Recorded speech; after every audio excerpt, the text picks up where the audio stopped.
Assalamualaikum warahmatullahi wabarakatuh. Shalom, Om Swastiastu, Namo Buddhaya, dan salam kebajikan. Perkenalkan, nama saya Nabila Rizkusita-Sari dengan NIM akhir 23. Perkenalkan, nama saya Novilatul Ulia dengan NIM terakhir 019. Perkenalkan, saya Iki Prastia dengan NIM akhir 020. Perkenalkan, saya Saila Hilyarasya dengan NIM akhir 021.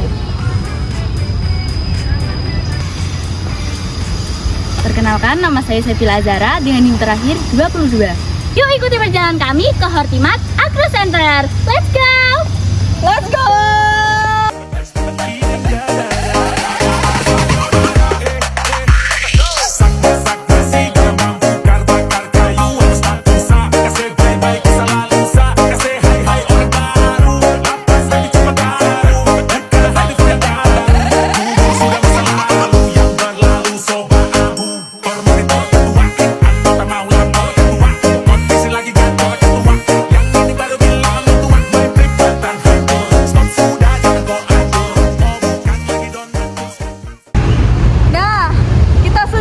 Hortimat nih.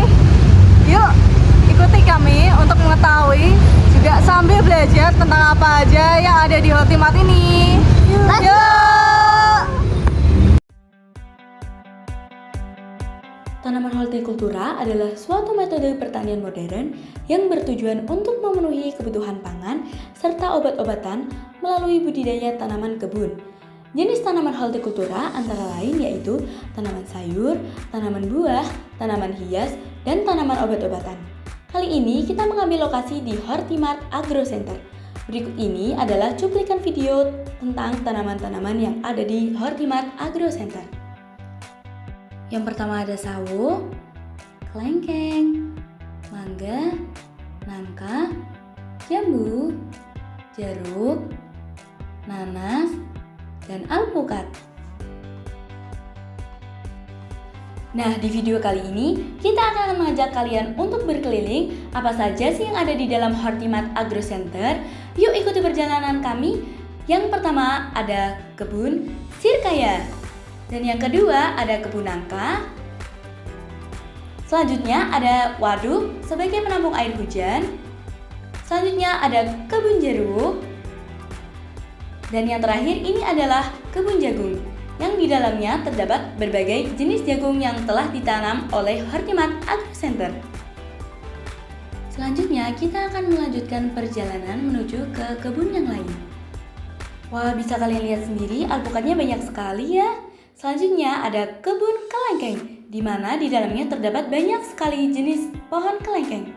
Nah, selanjutnya ini adalah area kebun kelapa pandan. Jadi, kenapa kelapa ini disebut kelapa pandan? Karena kelapa ini memiliki wangi seperti wangi pandan dan tekstur buahnya lebih tipis daripada kelapa biasanya loh. Tak lupa pula kami mengunjungi taman yang ada di Hortimat Agro Center. Dan yang terakhir, tak lupa pula kami mengunjungi agrostore, di mana di dalamnya menjual banyak sekali buah hasil dari budidaya tanaman hortikultura. Misalnya ada jeruk, stroberi, dan nangka.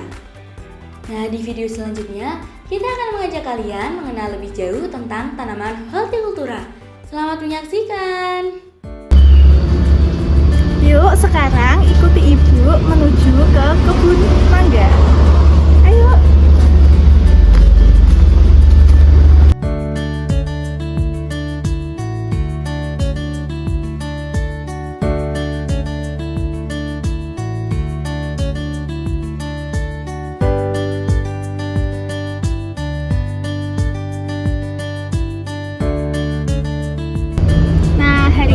Kita akan belajar tentang pohon mangga. Nah, ini di sekeliling kita ini banyak sekali pohon mangga.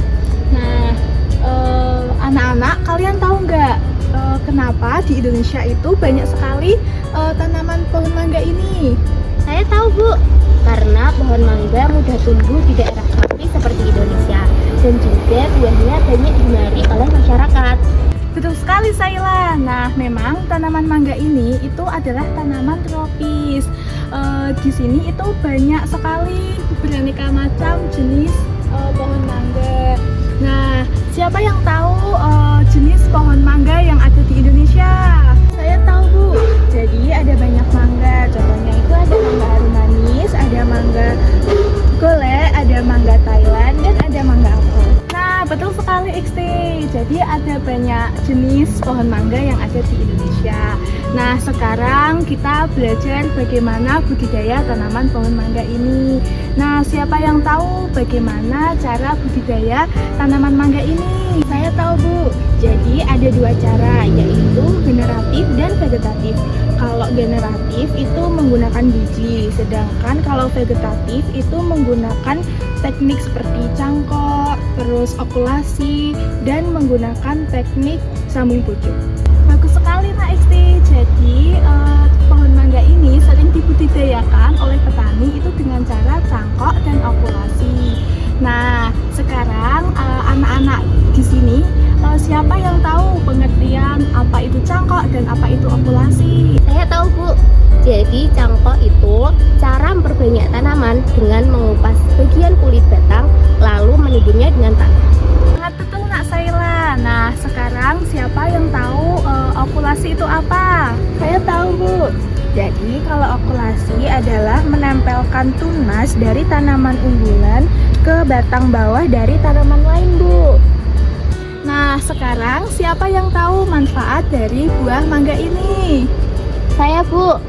Buah mangga itu mempunyai vitamin A dan C dan untuk menjaga kekebalan tubuh dan juga kesehatan mata. Nah, betul sekali. Nah, ada tambahan lain nggak dari anak-anak? Saya, Bu. Nah, selain itu, mangga itu juga mengandung banyak sekali serat yang bagus untuk pencernaan. Juga mangga itu bisa diolah ke dalam berbagai makanan, contohnya itu kayak jus, selai, rujak, dan manisan. Bu, saya mau nanya, kalau untuk perawatan pohon mangga itu biasanya apa yang harus kita lakukan ya?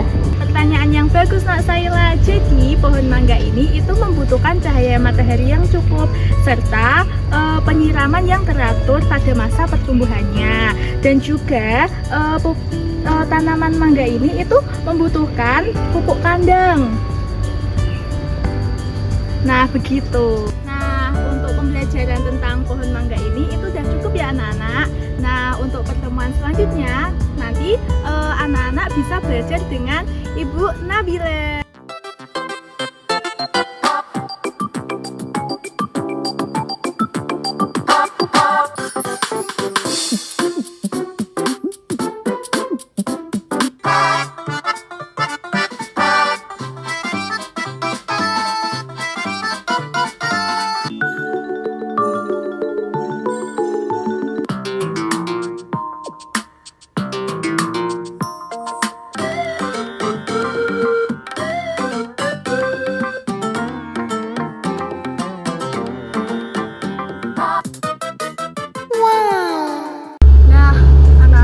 Sekarang kita berada di kebun yang sudah menanam pohon alpukat.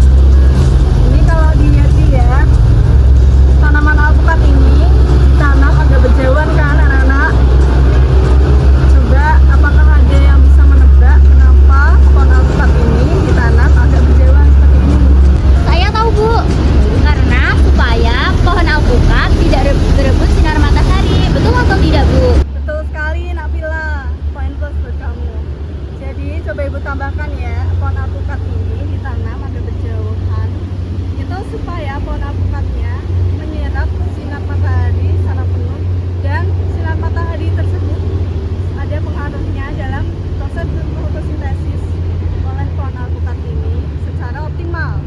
Juga selain itu, pohon alpukat ditanam secara berjauhan itu agar proses sirkulasi udaranya juga optimal. Jadi penyakit jamur itu tidak mudah muncul, Nak. Paham? Paham, Bu. Bu, saya mau nanya, kalau untuk penanamannya itu dimulai dari biji atau dari cangkok ya, Bu? Nah, pertanyaan sangat bagus, Nak Sela. Untuk penanaman ini, apakah ada yang tahu, anak-anak? Saya tahu, Bu. Jadi kalau di Hortimat ini kebanyakan tanaman itu menggunakan cara okulasi dan teknik sabung pucuk. Nah, itu tujuannya itu untuk menghasilkan buah yang lebih gurih dan lebih lembut teksturnya. Terus jawabannya betul sekali Nafila, poin plus buat kamu. Jadi kita bukan cuma memperbanyak memilih tanaman, juga merawatnya. Nah, selain belajar, ini kita bukan cuma menghafal, namun juga membudidayakan tanaman sampai panen. Itu Nafila. Saya mau nanya, kan tadi Ibu menjelaskan tentang proses fotosintesis. Nah, apa sih sebenarnya yang terjadi pada saat proses fotosintesis? Baik, pertanyaan yang bagus Nak Sela. Jadi Ibu akan menjelaskan mengapa dan apa yang terjadi pada saat fotosintesis. Jadi tanaman itu dapat memasak sendiri, istilahnya kayak ya dapat membuat makanan sendiri. Jadi nanti tanaman akan menyerap